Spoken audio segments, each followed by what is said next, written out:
নমস্কার, আপনারা দেখছেন রূপার ভিকুড চ্যানেল। আমি রূপা। আপনারা সবাই কেমন আছেন? ভালো আছেন তো? আমিও ভালো আছি। তাহলে চলুন, আজকে আপনাদের সামনে এক নতুন রেসিপি নিয়ে চলে এসেছি। আপনারা দেখতে থাকুন আমার সেই রেসিপিটা।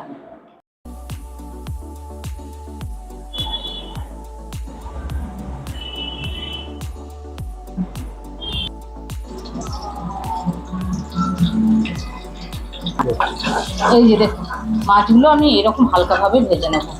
ঠিক এইভাবে প্রত্যেকটা মাছ আমি এইভাবে ভেজে নেব।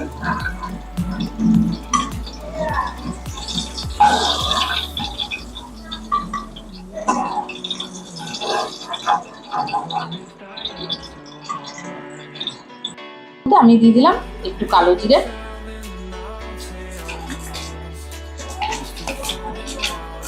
এবারে আমি এই পেঁয়াজ কুচিটা তেলের মধ্যে দিয়ে দেবো।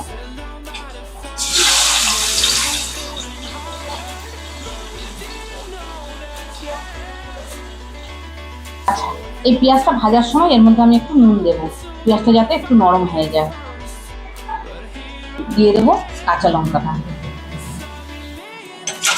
যে যেরকম ঝাল খাবেন সেরকম দেবেন। আমাদের ঝালটা প্রচণ্ডভাবে খাওয়া হয়, তাই জন্য আমি ঝালটা বেশি দেবো।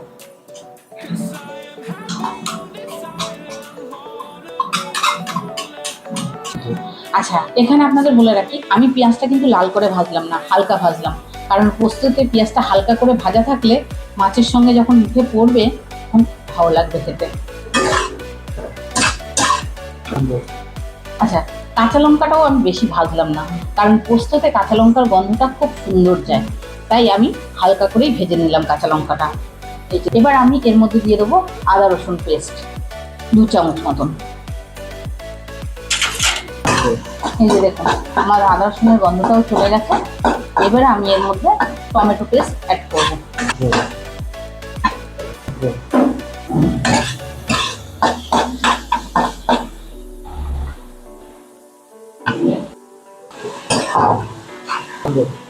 টমেটো আমার ভালো করে ভাজা ভাজা হয়ে গেছে।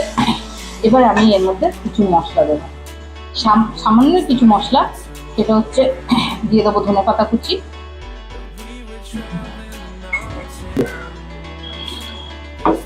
তারপর দেবো একটু মশলা ধোয়া জল, তারপর দিয়ে দেবো পরিমাণ মতন হলুদ,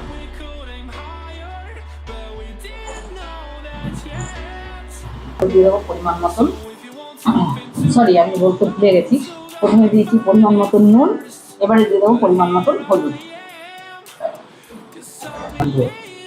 এই যে দেখুন, আমার সমস্ত মশলা পুরো ভাজা ভাজা হয়ে গেছে, কষানো পুরো রেডি। অল্প কয়েকটি কাজু আর বড় চামচের 3.5 চামচ মতন পোস্ত নিয়েছি। আমার পোস্ত থেকে ভালোভাবে তেল ছেড়ে দিয়েছে। এবার আমি মাছগুলো দিয়ে দেবো।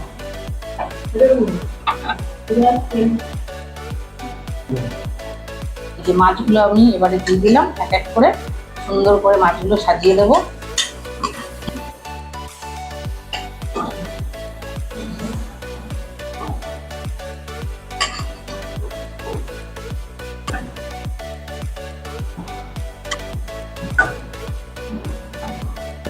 মাছগুলো সুন্দর করে আমি সাজিয়ে দিয়েছি। এবারে আমি এই পোস্ত ধোয়া জলটা ওপর দিয়ে দেবো। আর অল্প একটু জল আমার লাগবে, সেটাও আমি দিয়ে দেবো।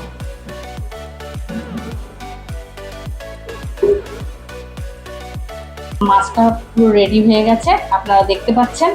আমি এবারে একটু ওপর দিয়ে কাঁচা সরষের তেল দিয়ে দেবো।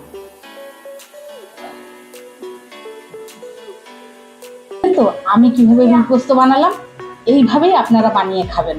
আর যদি ভালো লাগে অবশ্যই আপনারা আমাকে কমেন্টে জানাবেন আর আমার পাশে থাকবেন।